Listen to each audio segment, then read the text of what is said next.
మహర్షి YouTube channel వాళ్ళకి, శ్రోతలకి, భక్తులకి మరి అందరికీ కూడా అమ్మవారి ఆశీస్సులు తెలియజేస్తూ, ఈరోజు కలియుగంలో ప్రతి మనిషి కూడా టెన్షన్తో మరి ఆతృతతో జీవనం గడుపుతున్నాడు. దీని నుంచి బయటపడాలంటే ఆర్థికమైనటువంటి విషయం చాలా బలంగా ఉంటుంది.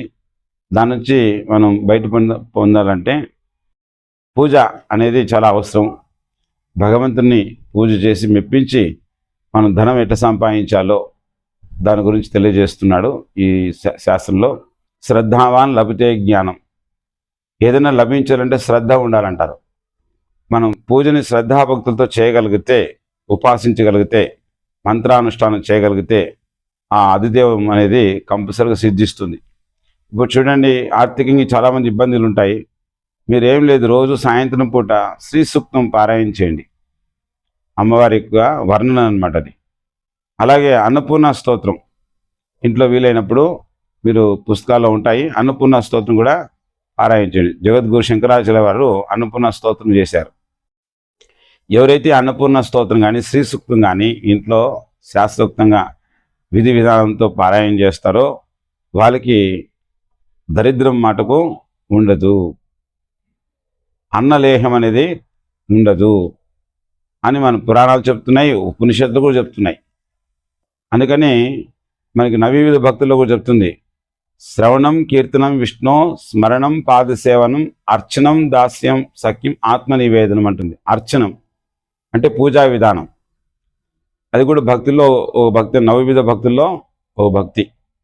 అందుకని మీరు ప్రాతకాలంలో లేస్తేనే స్నానం చేసి ఇంట్లో యజమాని కానీ లేకపోతే ఇంట్లో స్త్రీ కానీ మన ఇష్టదైవం, కులదైవం, గ్రామదైవం ఈ వీళ్ళకు ఫోటోలు మనం పూజామంలో పెట్టుకుంటాం కాబట్టి మనం లేచి దీపారాధన చేసి కొంచెంసేపు మంత్రజపం చేసినట్లయితే కంపల్సరీగా మనకి దరిద్రం నశిస్తుంది.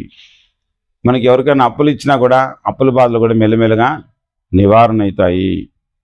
మనకి ఇంట్లో ఎక్కువ రోగాలు, మానసికమైన ఒత్తిడి ఉండడం వల్ల ఆర్థికమైన ఇబ్బందులు కలుగుతాయి. అందుకని ఎవరైతే ఇది శాస్త్రోక్తంగా చేయగలుగుతారో వాళ్ళ ఇంట్లో దరిద్రం కానీ రోగ బాధిత పీడితులు కానీ తగ్గిపోతాయి. దానివల్ల వాళ్ళకి ఆర్థికంగా కూడా ఇబ్బంది లేకుండా ఉంటుంది. అలాగే సంధ్యా సమయంలో దీపారాధన చాలా శ్రేష్టమైంది. భక్తులు గమనించాలి. అసుర సంధ్యా వేళలో దీపారాధన చేస్తే చాలా ఉత్కృష్టంగా ఫలితాలు ఇస్తాయి. ఇప్పుడు చూడండి, కేరళలో ప్రతి ఒక్కరు కూడా సద్గురు మహర్షి మలయాళ స్వామి వారు జన్మించినటువంటి కేరళ ఇప్పుడు కూడా సంధ్యా సమయంలో ప్రతి ఒక్కరు కూడా సంధ్యా దీపం పెట్టుకుంటారు. దీపానికే పూజ చేస్తారు లక్ష్మీ స్వరూపంగా. ఎందుకని ఇంటికి ఇల్లాలు వెలుగెట్లో ఇంటికి దీపం వెలుగట్టనమాట.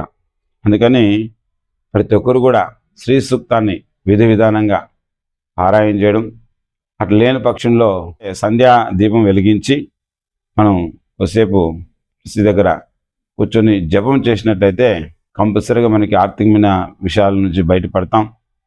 అంతేకాకుండా మనకు అనుకుంది సిద్ధిస్తుంది. కార్యనిర్వహణ సిద్ధి అంటారు దాన్ని. మనం ఏదైనా ఆర్థికమైన బాధల్లో పడి ఉన్నప్పుడు ఆ కార్యం నెరవేరుకోకున్నప్పుడు ఈ మంత్ర జపం అలాగే సూక్త పారాయణం కానీ అలాగే దీపారాధన కానీ ఎవరైతే చేస్తారో వాళ్ళకి రుణ బాధలు, ఆర్థికమైన ఇబ్బందులు కానీ, మనశ్శాంతి లేక ఉంటారు వాళ్ళకు కూడా మనశ్శాంతి కలగడం ఇవన్నీ జరుగుతాయన్నమాట.